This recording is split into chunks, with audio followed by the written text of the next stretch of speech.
உனக்கு என்ன பைத்தியமா? சரி, அப்போ நீ என் வீட்டை விட்டு கிளம்பலாம். சரி, எனக்கு சம்மதம் தான்.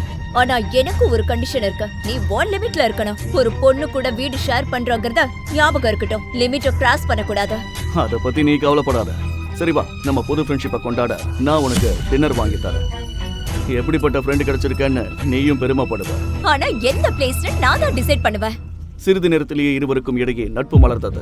கபீரும் பிரியங்காவும் ரெஸ்டாரண்டில் அமர்ந்து ஆர்டர் செய்ய, மறுபுறம் அமர்ந்திருந்த பிரியங்காவின் சக ஊழியர்கள் அவர்கள் இருவரையும் உற்று பார்த்து கொண்டிருந்தனர். நான் வேணும்னே தான் இவனை இங்க கூட்டிட்டு வந்தேன். இன்னைக்கு இவனுக்கு என்னோட வேல்யூ என்னன்னு தெரியும். அப்போது பிரியங்காவின் குழுவைச் சேர்ந்த நிக்கல் அங்கு வந்து வம்பிழுத்தான். இவன் உன் பாய் ஃப்ரெண்டா இல்ல அண்ணனா? இவன் என்னோட ரூம்மேட். உனக்கு என்ன பிரச்சனை? என்னது, நீ ஒரு ஆம்பளை பையன் கூட தனியா ஒரே வீட்ல இருக்கியா? உனக்கு வேற வீடே கிடைக்கலையா?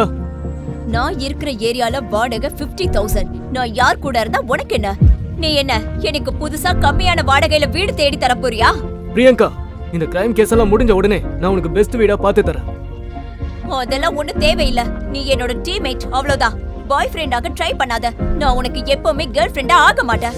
இருந்தாலும் ஒரு பாய் ஃப்ரெண்ட் செய்ய வேண்டிய எல்லாத்தையும் நான் செய்வேன். ஏன் சும்மா பிரியங்கா பின்னாடியே சுத்திட்டு இருக்க? நாக்கு அடக்கி பேசு. நான் உன் சீனியர். அதிகம் பேசுன சஸ்பெண்ட் பண்ண வச்சிருவேன்.